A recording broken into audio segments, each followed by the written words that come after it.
కాంగ్రెస్ ప్రభుత్వం మేనిఫెస్టోలో ప్రకటించి ప్రకారం రజకులు నాయి బ్రాహ్మణులకు ఉచిత కరెంటు బిల్లులకు ప్రభుత్వం సహకరించాలని ఎమ్మెల్సీ కోదండరాం అన్నారు. హైదరాబాద్ ఇందిరా పార్క్ వద్ద తెలంగాణ రజక వృత్తిదారుల సంఘం ఆధ్వర్యంలో ధర్నాను నిర్వహించారు. ఈ సందర్భంగా వారు మాట్లాడుతూ రాష్ట్ర ప్రభుత్వం మేనిఫెస్టోలో ప్రకటించిన ప్రకారం రజక నాయి బ్రాహ్మణులకు ఉచిత కరెంటు కొరకు ప్రభుత్వానికి విన్నవిస్తామని అన్నారు. ప్రభుత్వం ఇచ్చిన హామీలను నెరవేర్చడానికి తన వంతు కృషి చేస్తానని తెలిపారు.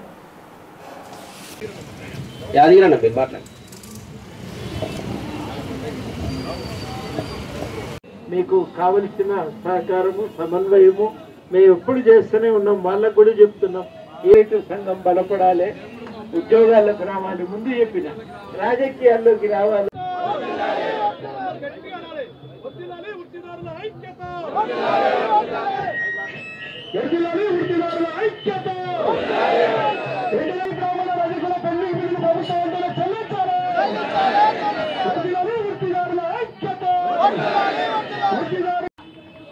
అన్నగారికి నమస్కారం.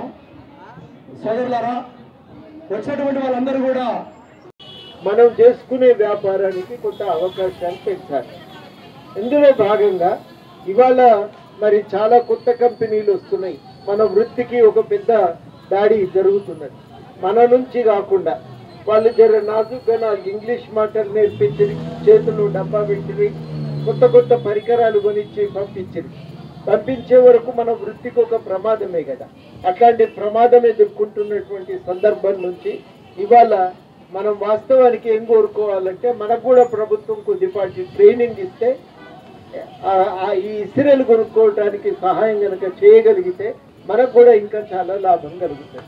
ఇది ఇవాళ మనం ప్రభుత్వాన్ని అడుగుతున్న మాట. ఈ మాట సాధించుకోవటానికి ఇవాళ మీరందరూ ఇక్కడ ఐక్యమైంది. ఇదివరకు ఇప్పటికి ఒక తేడా ఏంటంటే ఈ గవర్నమెంట్తో మాట్లాడడం సాధ్యమవుతున్నారు.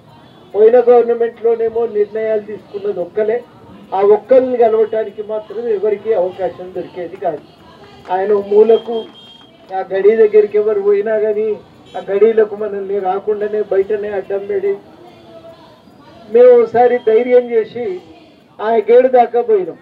ఆ గేడు దాకా పోయి గేటును కూడా ముట్టలే. ఇంకా ఏం చేసినామంటే అందరం కార్లలో వచ్చి టక్కునాడ దిగినాం, అటు పోవాలి అని అనుకున్నాం. మేము అడిగి పోను కూడా లేదు. గేటు దగ్గరనే అరెస్ట్ చేసింది కానీ 3 కేసులు పెట్టి అవి ఉన్నాయి, ఇంకా నడుస్తున్నాయి ఆ కేసులు. అట్లనే గేడ ధర్నా చేసుకునే అవకాశాన్ని కూడా బంద్ చేసింది. బంద్ చేస్తే అప్పుడు ఈ ధర్నాకు అవకాశం ఇవ్వాలని చెప్పి అప్పుడు కూడా ఇట్లనే అన్ని సంఘాలు ఒకటై ఈడ బ్యారికేడ్లు పెడితే తోసుకొని వచ్చినాం.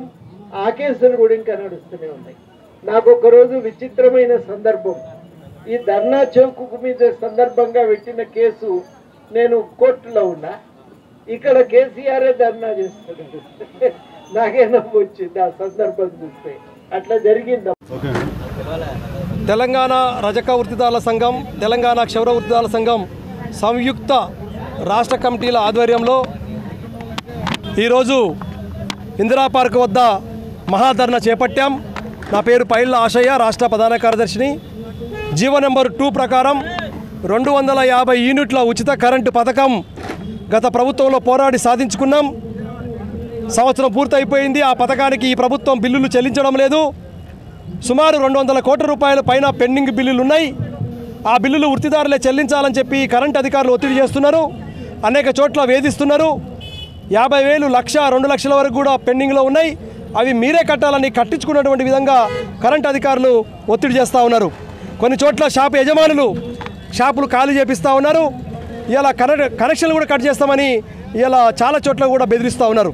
కాబట్టి ఈ పెండింగ్ బకాయి బిల్లులు మరి రాష్ట్ర ప్రభుత్వం సబ్సిడీ కదా వెంటనే చెల్లించాలని మరి ముఖ్యమంత్రి గారు ఈ విషయంలో చొరవ తీసుకోవాలి.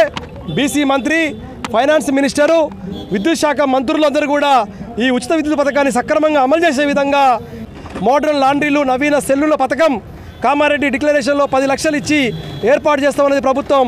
ఆ స్కీమ్ని వెంటనే ప్రకటించాలని చెప్పి కోరుతా ఉన్నాం.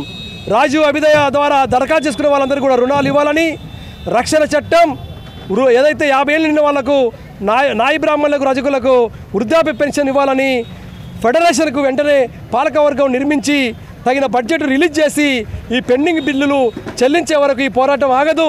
10 రోజులు సమయం ఇస్తా ఉన్న ప్రభుత్వానికి 10 రోజులలోపు కనుక చెల్లించకపోతే రాష్ట్ర వ్యాప్తంగా పెద్ద ఎత్తున ఆందోళన కార్యక్రమం తిరుగుతామని